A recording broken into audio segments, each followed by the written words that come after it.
Howdy folks, hope you're all having a good one, and welcome back to World of Warships with Rear Admiral Jingles. What you're about to see is the most disgusting thing I have seen this year. And I say that bearing in mind the first time I showed you a replay of Statsbloke and his partners in crime thoroughly abusing the Tier 9 Premium Italian Destroyer, the Paolo Emilio, and the Tier 9 Premium Italian Cruiser, the Michelangelo.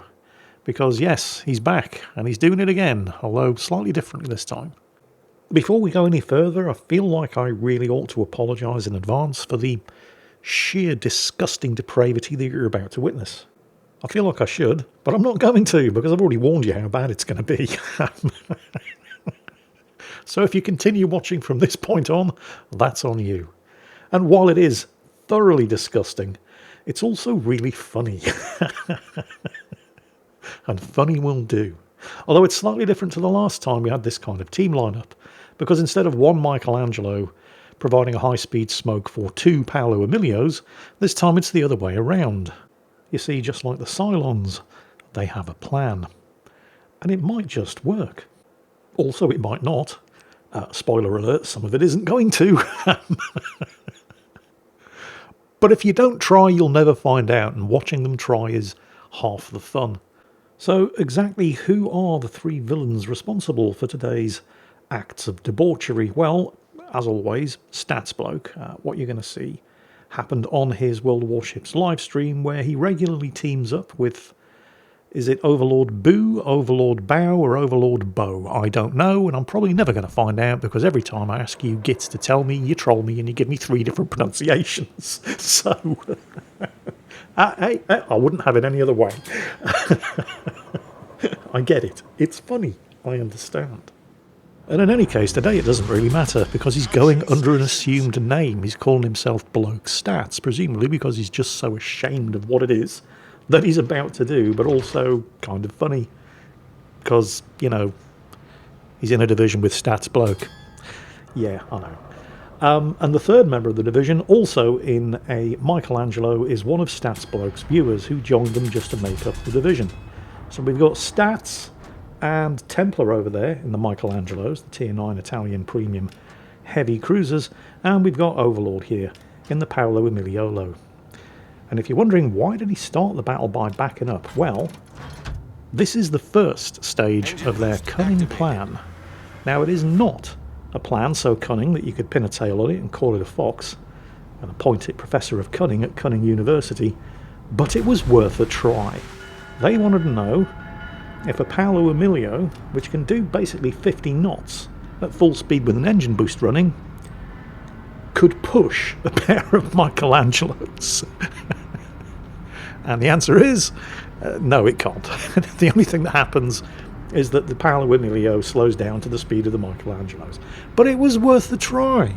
I mean, it works in World of Tanks. It just doesn't work in World of Warships. The second part of their cunning plan, however, does work. Because if you recall the last time you saw these guys, in this kind of configuration, it was one Michelangelo and two Paolo Emilios, with Michelangelo essentially providing a high-speed smoke for the two Paolo Emilios to piggyback along with him and then burst out of the smoke and ambush defenseless battleships. This time around they're trying it the other way around, with the two heavy cruisers providing a few thousand extra millimeters of armour for the Paolo Emilio. And the reason this is so effective, well, all three of them obviously have high speed smoke, so they can keep this going for quite some time by just chaining the smoke screens one after the other. And the two Michelangelos have some fairly impressive semi-armor piercing secondaries. Now remember, a heavy cruiser, well in fact anything firing its main gun batteries out of a smoke screen, depending on its smoke firing penalty, will be spotted from outside the smoke screen. Heavy cruisers in particular. But secondaries don't count. Now this is a very risky strategy, because if anybody on the enemy team has radar, this just isn't going to work.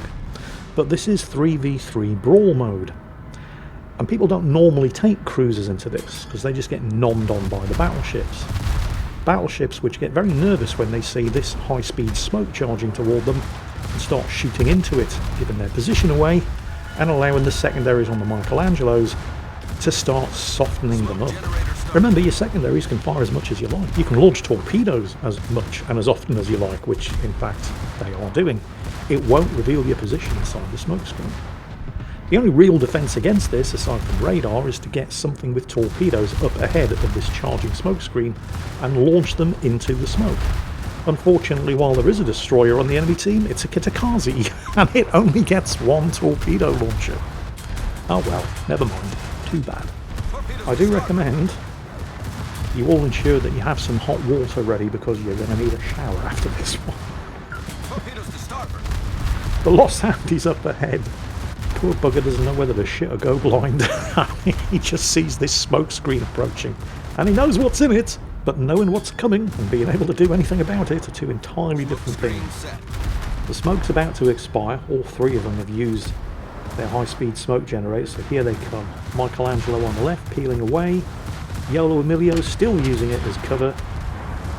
The Los Andes just fired its rear turrets, and he's managed to run himself aground in his panic. Honestly, who can blame him? Well, there's some fairly effective fire coming in from the other side, but, well, I'm pretty sure this is all going to be a day late and $1 short. Because there goes the Los Andes. There's the Adatara. On that smoke screen in the distance between the islands, the one spitting out 100mm shells, the one that launched torpedoes from behind and hoped that they would catch up with a high-speed smoke disappearing at a rate of about 32 knots. Yeah, that's the almost completely ineffective Kitakaze. Notice that Templar up ahead, he's got his high-speed smoke back up. Now, it's not going to be enough to save him from getting completely bitch-slapped by the Adatara because, you know, battlecruiser guns versus cruiser, fairly inevitable. But it is good enough for the Adatara to get rudely surprised just when he thought he'd saved his ass from getting spanked into the middle of the next week, when a surprise Paolo Emilio emerges from the same smoke screen and torpedoes the shit out of him. And with the Adatara wondering just exactly what the hell hit him, that leaves the Kitakaze blind because there's no Adatara spotting for him out of the smoke. And with a Yolo Emilio charging towards you at almost 60 knots, the Kitakaze, who absolutely will take a Paolo Emilio in a gunfight, finds himself not in a gunfight, beaches himself on the rocks. That's 3 for 3 now, at point blank range, in front of the Paolo Emilio's torpedoes. Oh dear, how sad, never mind.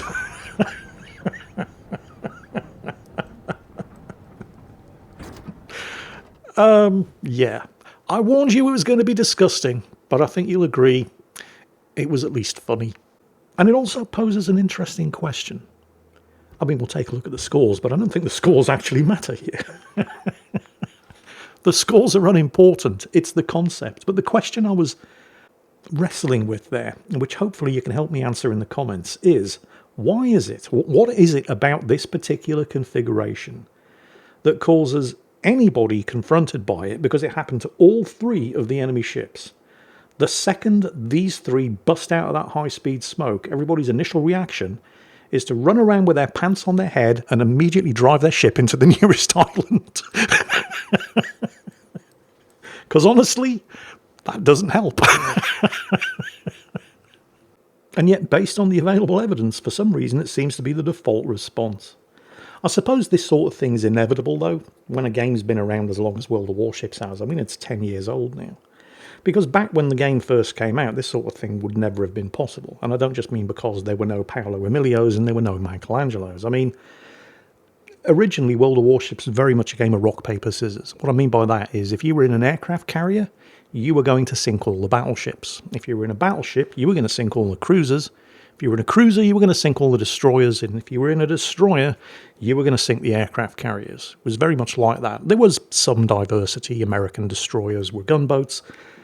Japanese destroyers were torpedo boats. But generally speaking, it was a game of rock, paper, scissors. Carriers beat battleships, battleships beat cruisers, cruisers beat destroyers, and destroyers beat aircraft carriers. But as they added more and more diverse lines and nations, and there are so many different kinds of destroyer and so many different kinds of cruiser and so many different kinds of battleship, you know, the lines are getting increasingly blurred and have been for a very, very long time.